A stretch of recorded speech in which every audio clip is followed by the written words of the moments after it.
Assalamualaikum warahmatullahi wabarakatuh.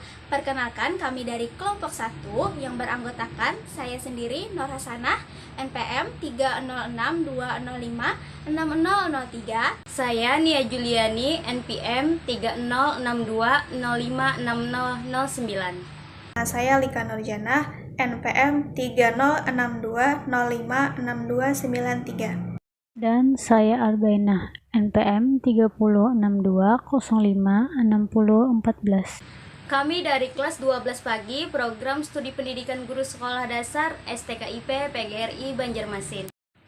Video ini kami buat untuk memenuhi tugas mata kuliah dasar-dasar kependidikan yang diampu oleh Ibu Nana Citra Lestari MPD dengan materi Hakikat Pendidikan dan Ilmu Pendidikan. Mari kita simak videonya. A. Hakikat pendidikan. Hakikat pendidikan adalah pendidikan untuk manusia dan dapat diperoleh selama manusia lahir hingga dewasa. Pada hakikatnya, pendidikan adalah usaha sadar dan terencana untuk mewujudkan suasana belajar dan proses pembelajaran agar peserta didik secara aktif mengembangkan potensi dirinya untuk memiliki potensi spiritual keagamaan, pengendalian diri, kepribadian, kecerdasan, akhlak mulia, serta keterampilan yang diperlukan dirinya, masyarakat, bangsa, dan negara. Istilah pendidikan berasal dari bahasa Yunani pedagogi, yang akar katanya pais yang berarti anak, dan again yang artinya bimbingan. Jadi, pedagogi berarti bimbingan yang diberikan kepada anak. Dalam bahasa Inggris, pendidikan diterjemahkan menjadi education. Education berasal dari bahasa Yunani educare, yang berarti membawa keluar yang tersimpan dalam jiwa anak, untuk dituntun agar tumbuh dan berkembang. Pendidikan menurut para ahli. Menurut William F., pendidikan harus dilihat di dalam cakupan pengertian yang luas. Pendidikan juga bukan merupakan suatu proses yang netral, sehingga terbebas dari nilai-nilai dan ideologi. Kosasih Jahiri mengatakan bahwa pendidikan adalah upaya yang terorganisir, berencana, dan berlangsung kontinu, atau terus-menerus sepanjang hayat, ke arah membina manusia atau anak didik menjadi insan paripurna, dewasa, dan berbudaya. Menurut Ki Hajar Dewantara, terdapat 5 asas dalam pendidikan, yaitu 1. Asas kemerdekaan. Asas kemerdekaan yaitu memberikan kemerdekaan kepada anak didik, tetapi bukan kebebasan yang leluasa, terbuka semau kalian, melainkan kebebasan yang dituntun oleh kodrat alam, baik dalam kehidupan individu maupun sebagai anggota masyarakat.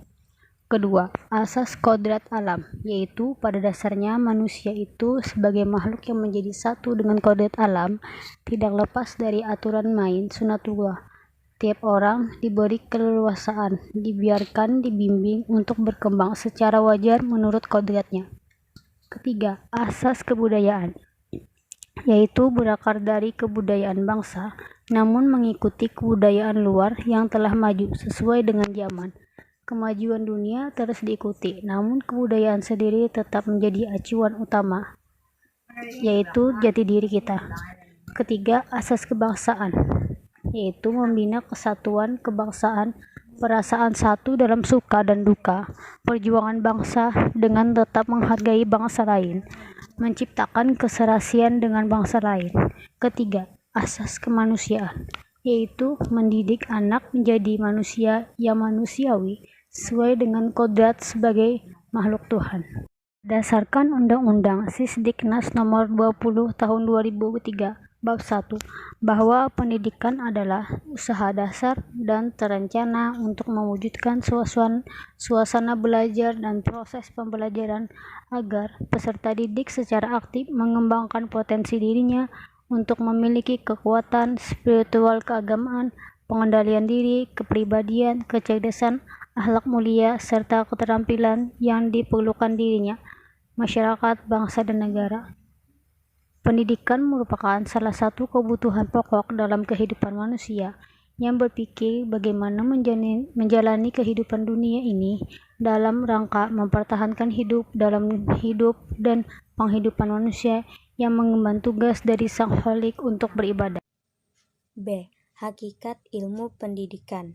Ilmu pendidikan adalah dua kata yang dipadukan, yakni ilmu dan pendidikan, yang masing-masing memiliki arti dan makna tersendiri. Dalam Kamus Besar Bahasa Indonesia, terbitan Balai Pustaka, dijelaskan bahwa ilmu adalah pengetahuan tentang suatu bidang yang disusun secara bersistem menurut metode tertentu, yang dapat digunakan untuk menerangkan gejala tertentu di bidang pengetahuan itu. C. Peranan ilmu pendidikan dalam penyelenggaraan pendidikan. Ilmu pendidikan mempunyai peranan sebagai perantara dalam membentuk masyarakat yang mempunyai landasan individual, sosial, dan survei dalam penyelenggaraan pendidikan. D. Kedudukan ilmu pendidikan dalam penyelenggaraan pendidikan. Ilmu pendidikan adalah ilmu yang mempelajari serta memproses perubahan sikap dan tata laku seseorang atau kelompok dalam usaha mendewasakan manusia melalui upaya pengajaran dan pelatihan, proses, cara, pembuatan mendidik. Ilmu pendidikan sebagai suatu ilmu harus dapat bersifat yang pertama empiris, karena objeknya dijumpai dalam dunia pengalaman. Yang kedua, rohaniah, karena situasi pendidikan berdasar atas tujuan manusia, tidak membiarkan peserta didik kepada keadaan alamnya. Yang ketiga, normatif, karena berdasar atas pemilihan antara yang baik dan yang buruk. Yang keempat, historis, karena memberikan uraian teoritis tentang sistem-sistem pendidikan sepanjang zaman dengan mengingat latar belakang kebudayaan dan filsafat yang berpengaruh pada zaman tertentu. Yang kelima, praktis, karena memberikan pemikiran tentang masalah dan ketentuan pendidikan yang langsung ditujukan kepada perbuatan mendidik. Kedudukan ilmu pendidikan itu berada di tengah-tengah ilmu yang lain dalam penyelenggaraan pendidikan. Ilmu pendidikan ialah suatu ilmu pengetahuan yang membahas masalah yang berhubungan dengan pendidikan. Sedangkan definisi yang terpenting dari suatu pendidikan itu sendiri yaitu yang pertama, meningkatkan pengetahuan, pengertian, kesadaran, dan toleransi. Yang kedua, meningkatkan questioning skill dan kemampuan menganalisakan sesuatu termasuk pendidikannya. Yang ketiga, meningkatkan kedewasaan individu. Itulah hasil dari presentasi kami. Mohon maaf apabila ada kekurangan dan kesalahan. Terima kasih dan semoga bermanfaat. Wassalamualaikum warahmatullahi wabarakatuh.